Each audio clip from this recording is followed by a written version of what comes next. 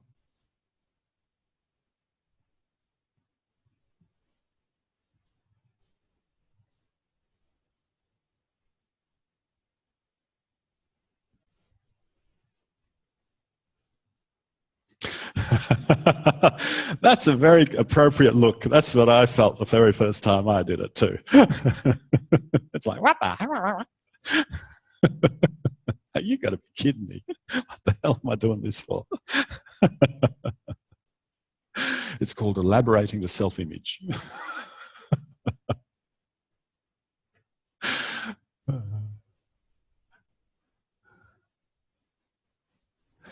Given up?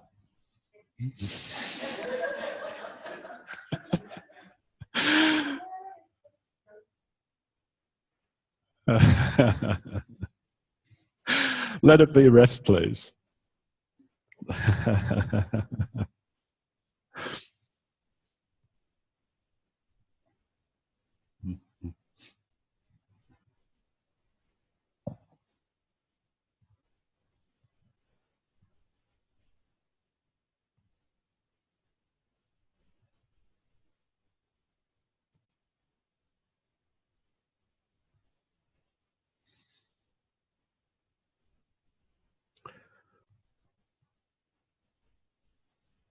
Yesterday, someone mentioned in the previous segment, you were talking a lot about schemas and representations and things like that. Yes? That's what you did?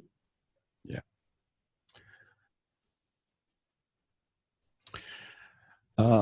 That's at they're terms that operate at the psychological level, that are very relevant to the level of mind. But those terms have absolutely no meaning at the level of the nervous system. Because when you look at the firing of the nervous system, you will see no schema and you will see no representations. All you will see is the firing of neurons and the propagation of nervous impulses. There is not a schema to be seen anywhere. No, it's not random. It's based on the kinds of patterns of connection that have been established from prior experience. But you won't see a schema. So schema and representation are good labels at the level of mental discourse, when you're talking about mind, what happens in the mind. But at the physiological level, they have no substance. They just don't. You don't see schema in the nervous system. All you see is a bunch of activity. And it's that bunch of activity that we're trying to address. How do you generate a new set of connections firing off when all you have at hand is the old set of connections? It's a bit of a conundrum, because you can only move yourself with the connections that you have.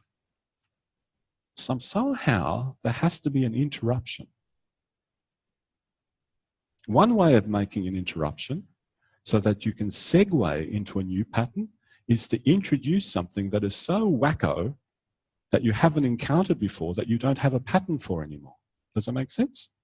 Yeah. That's what you're doing here with this hand movement. How many times have you done this in your life? Oh, yeah, really? You are more perverse than I thought. Well, but do you do that flicking of the hand away? No. So you have to introduce something unfamiliar, because if you introduce something unfamiliar, there's no pattern for it. Now, absolutely. In FI, it's even easier, because then the person doesn't have to move themselves, you move them. And they then can just be listening and going, oh, that's what it can feel like, because they're not having to generate the movement. And we'll talk about this either sometime later today more or tomorrow. Come up to sitting again.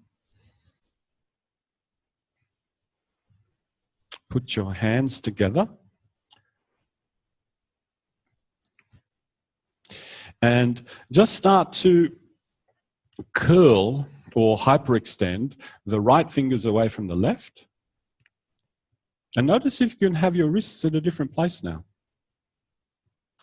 Now, every time you take your fingers away, take your hand, you're doing the right fingers, take your arms to the right, arms to the right, arms to the right, arms to the right.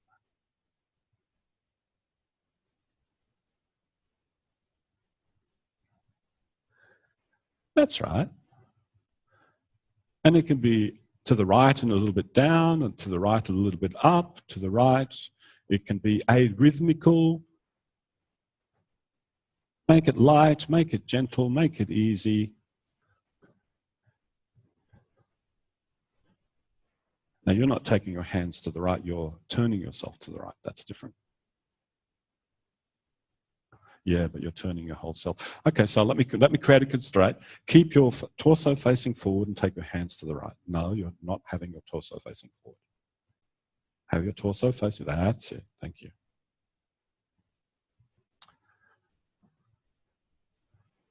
So you see, some of you, when you start to get light and fluffy, start to also lose form. Oops. That's like trying to ride a bike and have fun riding a bike, but continuously falling off the bike. Not quite the same.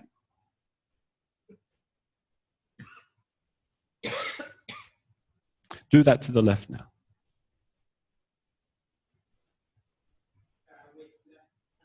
Yes, so the right hand becomes the reference hand, and the left hand becomes the hyperextending finger hand.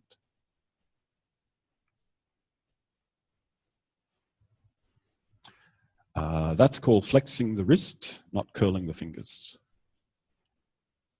You are, yeah, that's it, that's it, that's it, that's it. Yeah, yeah, yeah. Good. Good. So you see, the temptation is to go into what you can do and not do the new thing.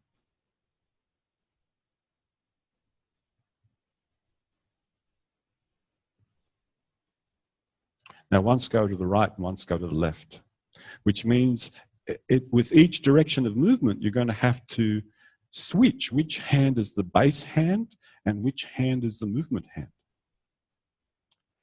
And you start off slow, but then as you start to experience, now I'm in form, this is happening, then you become more and more playful. Every now and then checking, are you still in form? Are you still in form?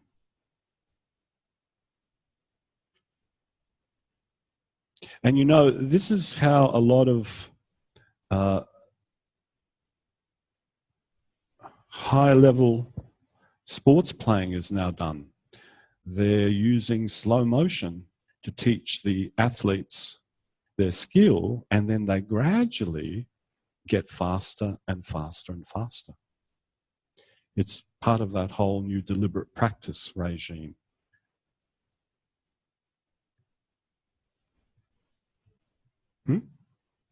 Tai Chi, absolutely. Let that be rest of it.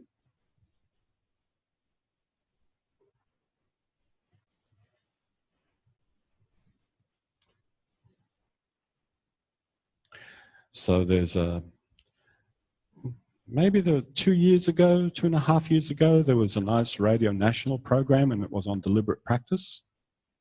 And the journalist had gone off into Russia, and he was taken off into this huge forest area in a big warehouse. And it was where professional tennis players were being coached. And as he approached, he didn't hear anything. But when he went into this big warehouse, all he saw was these professional tennis players playing a tennis game in slow motion, with an imaginary ball, if you don't mind. So everything was slow motion. Not a grunt could be heard. That's a really radically new way of training that's entered the regime. There was probably coaches that would do that, But that wasn't the orthodox approach. And now it's become the orthodox approach. Now, if a tennis player was to move like that all the time, I don't think they would get very far. So you can see that as they start to become more refined and keep in form, they ramp up the speed.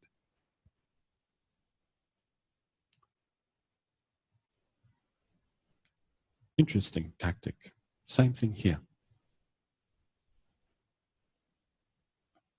Please come to sitting again.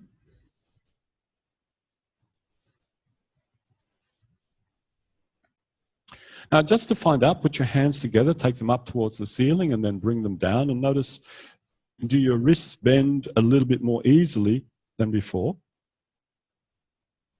Yes?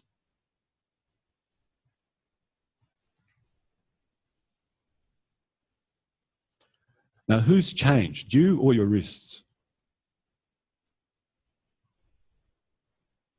It's not actually a trivial question. Who's changed, you or your wrists? You've changed. Yeah.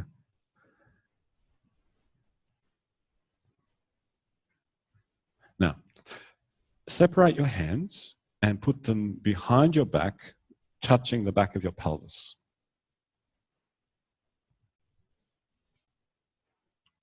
Yeah, together, just like that. Yeah. And now begin to slide your hands on the back of your pelvis, a little bit left, a little bit right, and keep the front of your body facing the front of the room. There we go. Slide them a little left. And if you have contact, notice how much more you're able to discern where your hands are when you make contact with yourself. And if you want to feel the difference, remove the hands and feel how that is quite different. The sense of where your hands are is not as clear as when you make contact with yourself.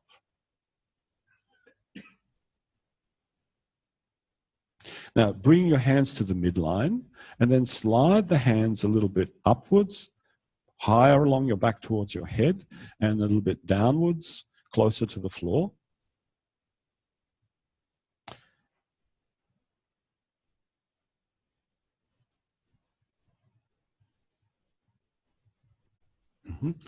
And now slide the hands around in a circle. So you've gone up, down, left, right. Now you can go around and around in a circle. Oh, you've got 2 points of contact. The wall and your back. Not quite. But I thought that was a cool solution. Yeah, that's why I saw it and I went, oh, that's good. I might use that next time. Yeah. That's actually a good solution for those of you that actually can't make contact with the back of yourself. You can make contact with the wall. That's nice. Yeah.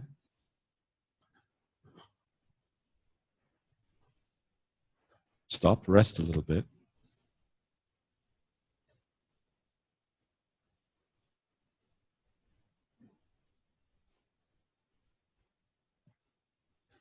Now, this whole business of putting the hands somewhere in space that they don't usually go is the same question about how do you start to change patterns of neural firing? Go somewhere different.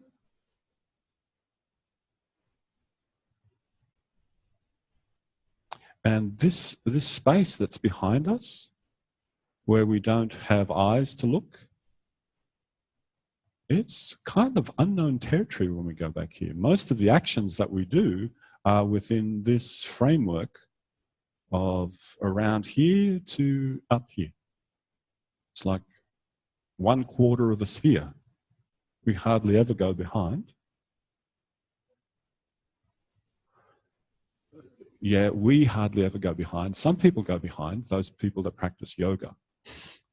But a lot of people that don't practice yoga.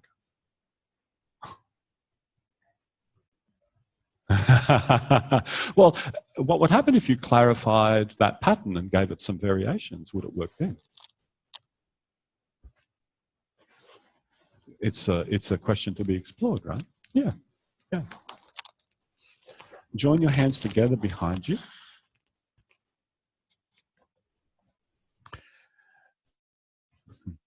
And now rotate your forearms so that your fingers point further away from you backwards.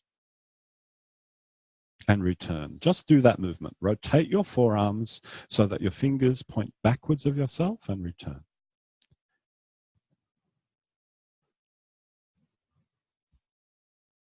And if you've got tension in your fingers, if you've got tension in your hands, recognize that and then ask yourself, can I have a little less tension?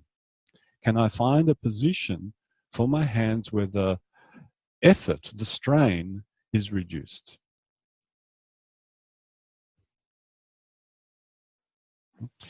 And now start to rotate your forearm so that your fingers point towards your back.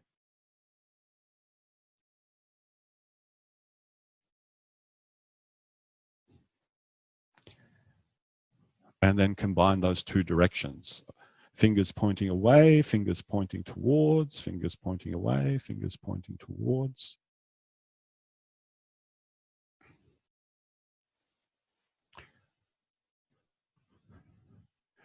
How do you create that space for the fingers to actually point towards the back? Because there's the whole length of your hand from your wrist to the fingertips that needs to come around. Do you move your arms away from your back, or do you move your back away from your arms? What do you do? Do you do a little bit of both?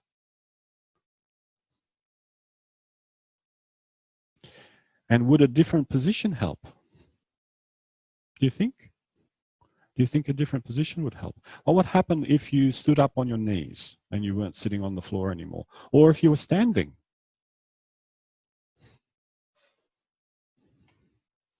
Would it make a difference? Would it allow you to point your fingers towards your back? So much so that the fingers could go, the forearms could completely rotate, and then your fingers would end up pointing towards your head. Yeah. Yeah. Yeah. Cool. Absolutely. This is where Jenny was talking, you know, what are the rules of the game? And you know, kids, when they're making up games, they change the rules every 3 minutes or so. It's like, oh no, that's not how it goes. It goes like this.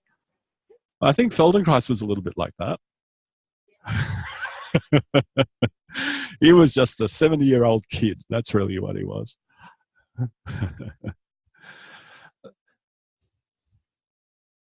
Now notice how much position influences your ability. Yeah. Now that the pelvis is actually free to swing forward, you can actually make a little arc in your back for the fingers to have room enough to sweep up towards your head.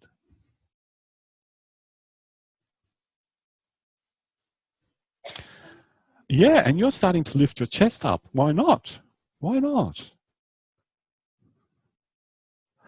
That's fine. As long as you don't feel any strain in your hands, that's what's important. Yeah. Yeah, so look, you can lift the chest up, you can lift the head up, you can arch the whole back. And when you do that, for some of you, that will allow you to take your hands even higher up your back between your shoulder blades. Now, some of you might have the articular facility, the facility in your joints to be able to do that without making any movements in your back.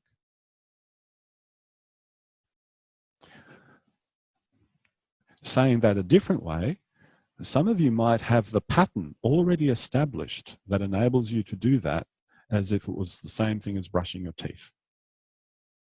That just means you have the pattern established.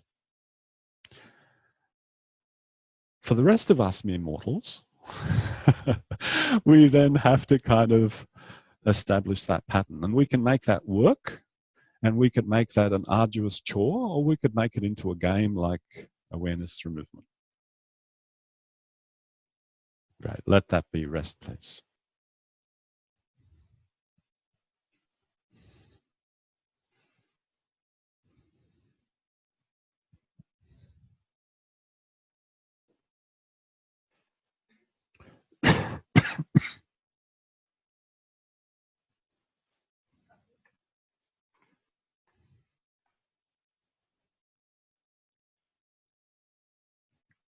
Notice how you rest on your back now.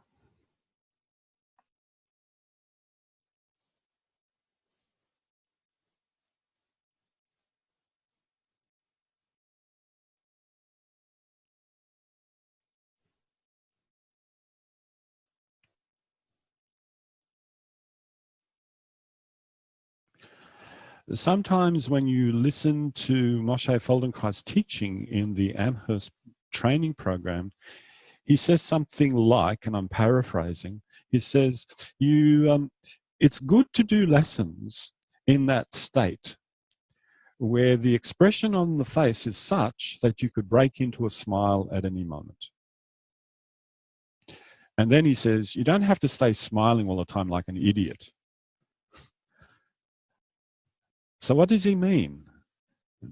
Do the lessons in such a state that you can break out into a smile any moment. He's talking about a particular attitude that you have in yourself. And when we can generate this attitude in ourselves, there's something conducive in that attitude that enables us to learn better.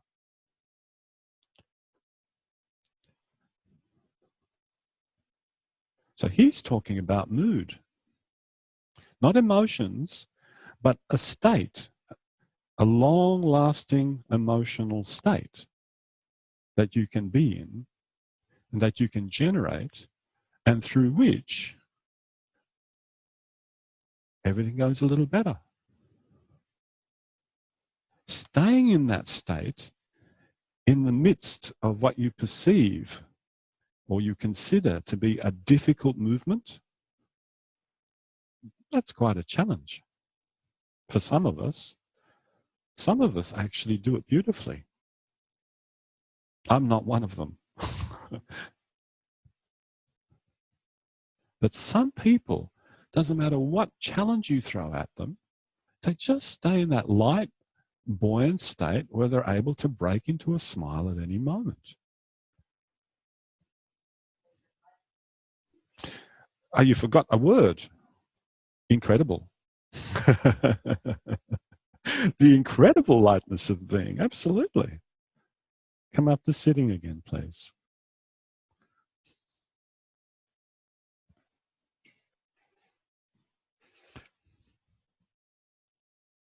Have your hands in front of you. Take your hands towards the ceiling. Bring them down again. Notice what's changed, what's different. Can your hands go a little lower?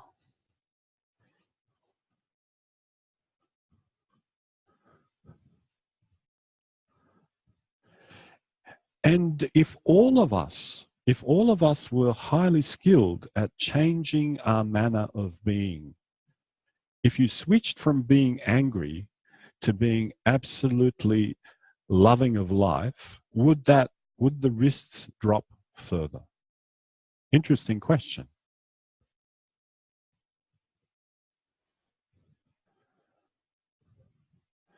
No, but the question still remains, this lesson or another lesson. Hey.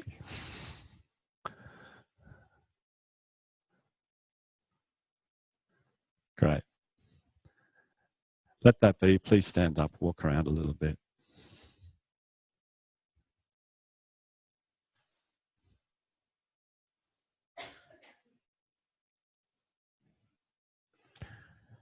I know you've done a lot of stuff about what it is to be a good learner. Well, this is what it's like to be a good human being, which is over and above being a good learner.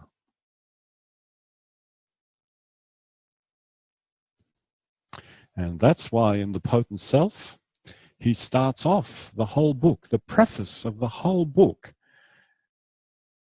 is, are you able to love yourself? In other words, have compassion, kindness that is truly genuine. Not something that you put on because you think you should. Are you able to have that first for yourself and then permeate that out to others? That's how he decided to start that book, which is a very different way of starting than his more technical book body immature behavior. Have a little break or come back.